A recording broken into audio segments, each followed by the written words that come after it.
ओम श्री गुरुदेवाय नम। आज्ञा हे मो प्रिय समस्त सुधीवृंद को कोटि कोटि प्रणाम। गत अध्याय कहलु जे सुरत नृपति जितेबाला हाथ चाहि देइचंती जो मुंडटी पड़ीला से मुंड पोड़गला सी आसी ऋषि पाखे पहुँची से मार्कंड ऋषि की समस्त कथा कहले आ सब जानिले जे निजर पुआ चलीगला निजर नाती राजनीति करुच्ची तेणु सी सब ये पुराण शास्त्र शुणिकी बहुत ज्ञान उदय है। तापर से कहते ऋषि की कहते आज्ञा सी भल कथा कहते जे तमें राज्यभार तने छाड़ी मुझे आसिली आपण आश्रय नेली मु मुक्ति प्रसंग में किसी जानापी चाहूँगी जम पथर प्रसंग मत कहतु जो जमराज जाऊँगी जम पथर प्रसंग कहतु से मार्कंड ऋषि कौन कहते आम से विषय समय आलोचना करवा जमपुर प्रसंग शुण हो महीपते पवित्र ज्ञान धर्मम जो दिन जोगे उदित होइला ब्रह्मम से ब्रह्म पुरुष अटई विधाता जोग माया नाम अटे तार दुईताम से ब्रह्म पुरुष जे माया को आश्रय करी अनंत कोटि ब्रह्मांड सुधीरा विचारी चारि जुग षट षष्ठ अष्टादशर पुराणम छत्तीस संभूते पुणी नव व्याकरणम काव्य नाटक आदि करी नाना चौतीसाम षोलक अर्थ गीता जे वाणी जबे ओसाम से जो ब्रह्म जे सी सबू निजे सब तैयारी करिसंती से कौन कौन करिसंती सब चारि जुग कले अनंत कोटि ब्रह्मांड सुधिला विचारी चारि जुग षट शास्त्र अष्टादशर पुराण छत्तीस संभूति पुणी नव व्याकरण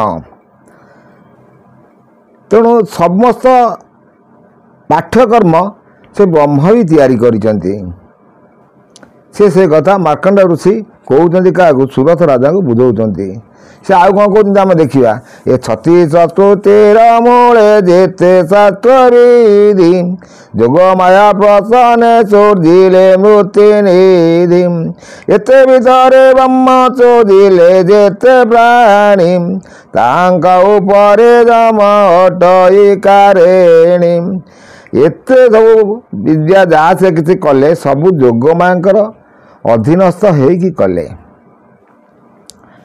तेणु मु सबुबले आपण मानक कहि आसी माँ आदिशक्ति जोगमाया स्वरूपिणी सी त्रिकूट संधि बसिकी समस्त ज्ञान शक्तिर मार्ग तांका पाखरे अछि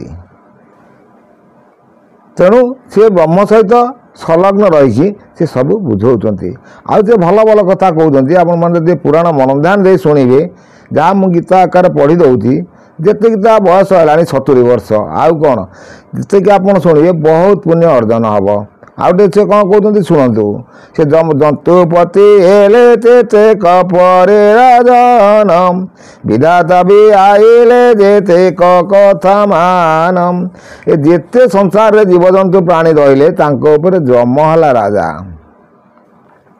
तेणु तांको जमराज कुआ जाए से विधाता तांको सब सुझिकी करदेले शास्त्र विधि अनुसार दंड जे बिहारम यही धर्म परे पुणी विधाता अधिकारम सी सब कहते जंतुपति मानक जंतुपति बोलते जमराजा को से देले कौन कौन अधिकार देले से विषय कहते जे विधाता भी आइले जेते कथा मानम जंतुपति हेले तेते कपरे राजनम एते जंतुर बल मंद ते जानाई शास्त्र अनुसारे दंड से ही देवी हाई ए धर्म परे पुणी विधाता अधिकारी ताको एक मात्र थाए भय करी से ब्रह्म उपरे जे कारुण जोगमती ब्रह्मा विष्णु ईश्वर का करंती भक्ति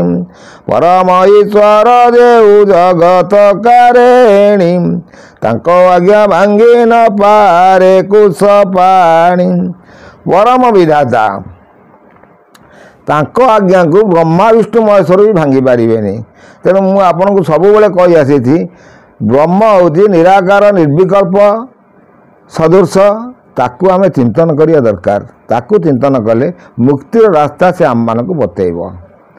ବହୁତ ସୁନ୍ଦର ଜ୍ଞାନ ତତ୍ତ୍ୱ ଆଜି ଶୁଣିବେ ଯେ ସେ ବ୍ରହ୍ମ ଉପରେ କରୁଣ ଯୋଗମତି।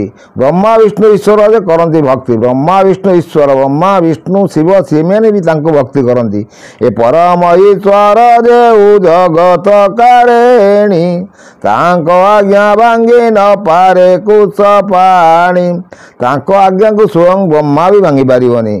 ଏ ଯେମ ମାୟା ବିୟାଣ ଅଟେ ଏ ସଂସାର, ଏ ବ୍ରହ୍ମାଦି ଦେବତା ଏ ତାର ପରିତାର। ସେ ଦେବୀଙ୍କ ଆଶ୍ରୟ କରଇ ଯେଉଁ ପ୍ରାଣୀ, ଅଚିନ୍ତିତ ରହି ସେଉ ଭବନ ଦି ଜାଣି। ଜନ୍ତୁପତି ତାର ଯେ ନ ଲଙ୍ଗଇ ସୀମା, ପ୍ରତ୍ୟେକ ଭୂତ୍ୟ ତାର ଅଟଇ ଦେବୀ ଉମା। ତେଣୁ ସିଏ ମହାମାୟୀ ଯେ ମୁଁ ଆପଣମାନଙ୍କୁ କହି ଆସୁଛି, ମହାମାୟୀଙ୍କ ଶକ୍ତିକି କାଟିବା ପାଇଁ କାହାରି ଶକ୍ତି ନାହିଁ। କାରଣ ବ୍ରହ୍ମଙ୍କ ଆଦେଶରେ ସେ ସୃଷ୍ଟି ସାଧନା କରିଛି ଆଦିଶକ୍ତି, ଯାହାକି ମୁଁ ପ୍ରକୃତି ରୂପା ଦେବି ବୋଲି କହିବି ଆସିଛି। ତେଣୁ ଇଏ କଳି ଯୁଗରେ ତ ପ୍ରକୃତି ରୂପା ଦେବୀକି କେହି ମାନୁନାହାନ୍ତି। ବୈଜ୍ଞାନିକମାନେ ଯେଉଁଭଳି ସବୁ ପଦ୍ଧତି କରିକି ପ୍ରକୃତି ଦେବୀ ସାଙ୍ଗରେ ଖେଳୁଛନ୍ତି, ପ୍ରକୃତିର କଳା ରୂପ ଜମା ଦେଖି ନାହାନ୍ତି, ଅଳ୍ପ ଅଳ୍ପ ଦେଖୁଛନ୍ତି ଅବିକା। ଏବେ ଆପଣ ଶୁଣୁଥିବେ କେରଳରେ କେମିତି ଭୂସ୍ଖଳନ ହେଲା। ସେମିତି କେତେବେଳେ କ'ଣ ଘଟିବ କିଛି ବି ଆପଣ କହିପାରିବେନି। କାରଣ ପ୍ରକୃତି ସାଙ୍ଗରେ ବହୁତ ଖେଳିଲେଣି ବୈଜ୍ଞାନିକମାନେ। ଆପଣମାନେ ଚିନ୍ତା କରି ଦେଖନ୍ତୁ, ଯେତେ ପରମାଣୁ ମିସାଇଲ୍ ମାଡ଼ କରୁଛନ୍ତି ତାରି ଗର୍ଭ ଭିତରକୁ, ସମୁଦ୍ର ଗର୍ଭକୁ, ସିଏ ବି ପ୍ରକୃତି ରୂପା ଦେବୀର ଅନ୍ତର୍ଭୁକ୍ତ ସିଏ। ତେଣୁ ସିଏ ଅନ୍ତର୍ନିହିତରେ ଯେତେବେଳେ ତାର ପ୍ରଜ୍ୱଳନ ଆସିବ, ସେ ପ୍ରଜ୍ୱଳନକୁ ସମ୍ଭାଳିବାକୁ କ୍ଷମତା କାହାରି ନଥିବ। ଏସବୁ ସୁନ୍ଦର ସୁନ୍ଦର ଜ୍ଞାନ ତତ୍ତ୍ୱ ଅଛି ଆଜ୍ଞା, ତାକୁ କେହି ଲୋକ ବୁଝୁନାହାନ୍ତି। ମାଳିକା କାଳ କିନ୍ତୁ ପୃଥିବୀ ପ୍ରଳୟ ହେଇଯିବ। ପ୍ରଳୟ ଖଣ୍ଡ ହେବ, ସମ୍ପୂର୍ଣ୍ଣ ପୃଥିବୀ କେବେ ପ୍ରଳୟ ହେବ ନାହିଁ। ଆଉ ଆଗକୁ କ'ଣ ହେବ ମୁଁ ଆସ୍ତେ ଆସ୍ତେ କହୁଛି। ଯେ ଯେଉଁ ଲାଇନ୍ରେ ଆମେ ଯାଉଛନ୍ତି ସେ ଲାଇନ୍ରେ ଆମେ ଦେଖିବା କ'ଣ ସେ କହୁଛନ୍ତି। ଯେ ବ୍ରହ୍ମାଦି ଦେବତା ଏ ତାର ପରିତାର, ସେ ଯେଉଁ ବ୍ରହ୍ମା ବିଷ୍ଣୁ ମହେଶ୍ୱର ସେ ମା ଆଦିଶକ୍ତିଙ୍କର ପରିତାର।